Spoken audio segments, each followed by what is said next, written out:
Self قرآن پاک میں کس طریقے سے ڈسکرائب ہوا ہے. میں اس وقت صرف اینڈ آف ٹائم کے پرسپیکٹو سے بتا رہا ہوں. اصحاب کہف کہاں گئے؟ پہاڑی غار بائے ہوئے پہاڑ میں.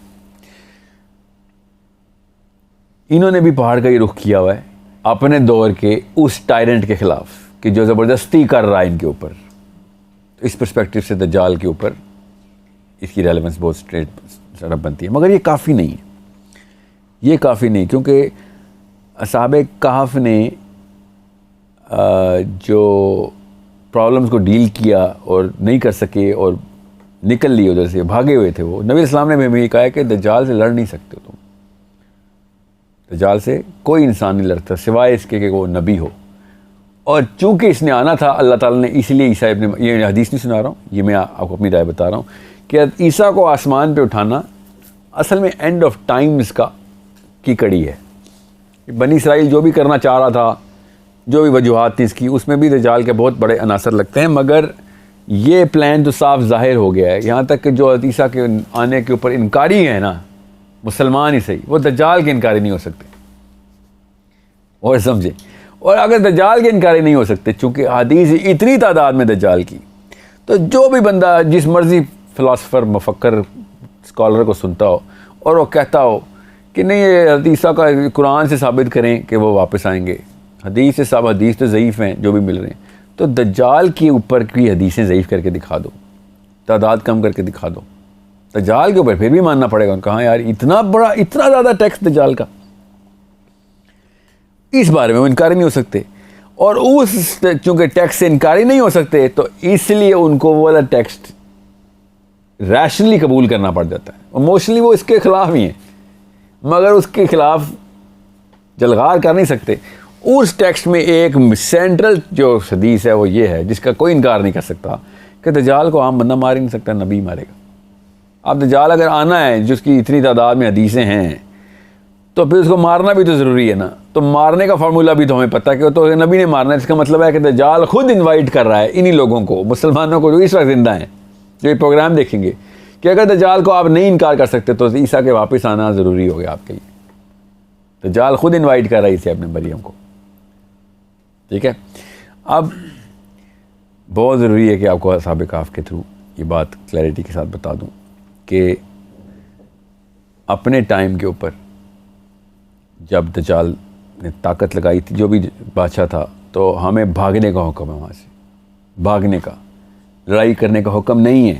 ایکچولی لڑائی نہ کرنے کا حکم ہے کہ مت لڑنا، اس سے نہیں لڑ سکتے ہو، جو مرضی کر لو. اس لیے نہیں کہ تمہارے اندر طاقت کم ہے. یہ جس طریقے کی مخلوق ہے، اس طریقے کی مخلوق کو اس دنیا کا انسان نہیں مار سکتا. یہ غور سے سمجھ لیں، اس کا ثبوت دیتا ہوں میں آپ کو. ابن سیاد ایک ایسا بچہ پیدا ہوا کہ جو نبی علیہ السلام کے ٹائم پہ ادھر ہی مدینے میں، کہ لوگوں نے کہا کہ بالکل ہی کوئی عجیب مخلوق پیدا ہو گئی ہے.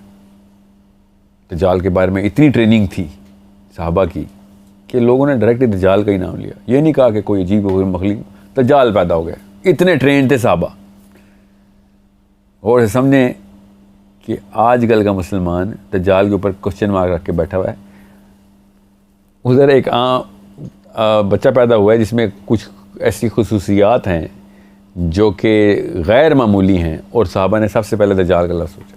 ہم تو کبھی 10 دفعہ پیدا ہو جائے ایسی چیز ہم نہ سوچیں، کیونکہ دجال کے اوپر ہم بالکل ہی صرف نظر کر کے بیٹھے ہیں. پروفیٹ صلی اللہ علیہ وسلم خود گئے، نبی اسلام ساتھ صحابہ بھی گئے، اور اس تفصیل میں ابھی نہیں جا رہا ہوں. مگر اس بچے نے واقعی میں پہلے تو بدتمیزی کی نبی اسلام کے ساتھ. چھوٹا سا بچہ ہے اور ایسے اس نے کچھ ایسے سوال پوچھے اور کچھ ایسے جواب دیے نبی اسلام کو جو کہ بہت ہی غیر معمولی. سب چونکے کہ یہ کیا ہو رہا ہے. یہاں تک کہ جب اس نے بدتمیزی کی نبی اسلام سے، تو حضرت عمر بن خطاب رضی اللہ عنہ نے اسی وقت نبی اسلام سے اجازت مانگی کہ بس یا رسول اللہ، میرے سے نہیں برداشت ہو رہا ہے، مجھے اجازت دیں بس، اور میں اس بچے کو ابھی دے قتل کروں. یہ تو نہیں، یہ تو بہت بڑی تباہی مچائے گا. اب غور سے سمجھیں اس بات کو، جہاں تک میں لے کے آنا چاہ رہا ہوں کہ نبی اسلام نے شاہ فرمایا کہ عمر بن خطاب، اگر یہ دجال ہوا نا تو یہ نہیں، تم نہیں مار سکتا اس کو، اور اگر یہ نہ ہوا تو ایک ایسے بچے کی جان لے لے گا جس نے وہ یہ کام نہیں کیا جس پہ قتل بنتا ہو اس کا بھی.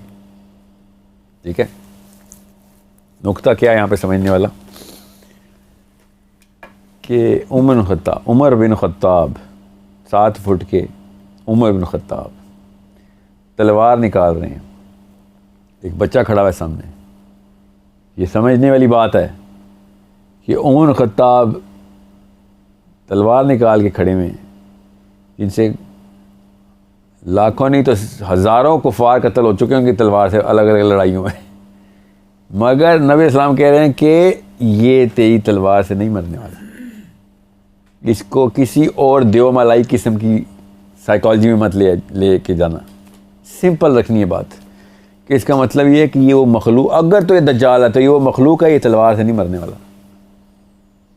جو مردوں کو,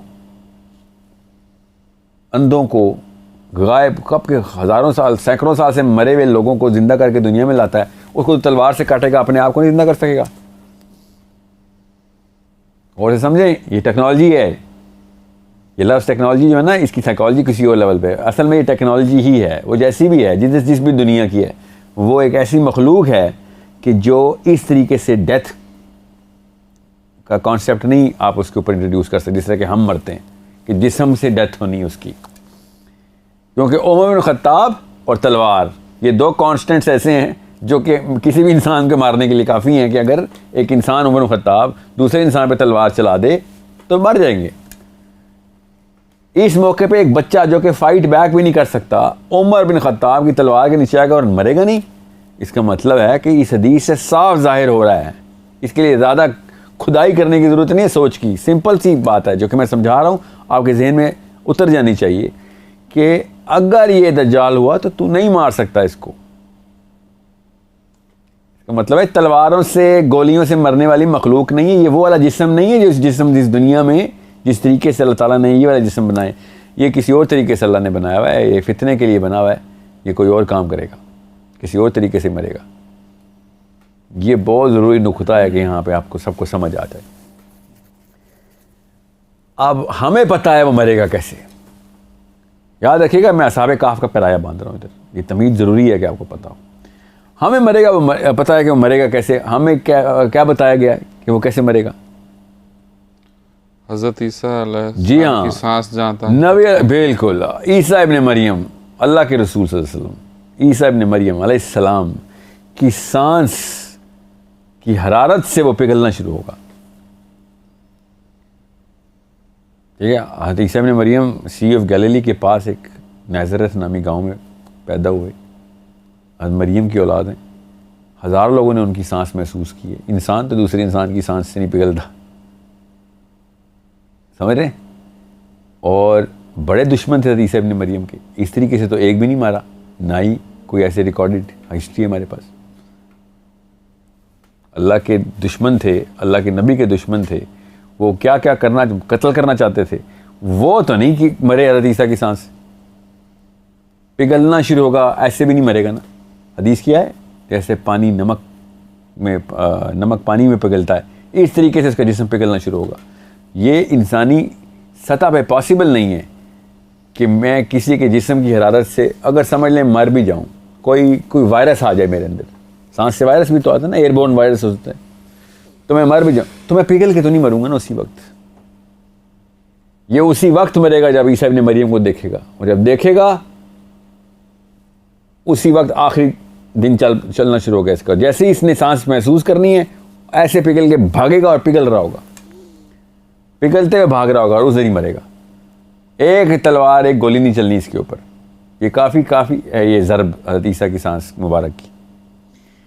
سو اس کا مطلب یہ ہے کہ جب حضرت عیسیٰ اس وقت دنیا میں موجود تھے تب یہ والا کام کسی اور مخلوق کے اوپر نہیں چل رہا تھا.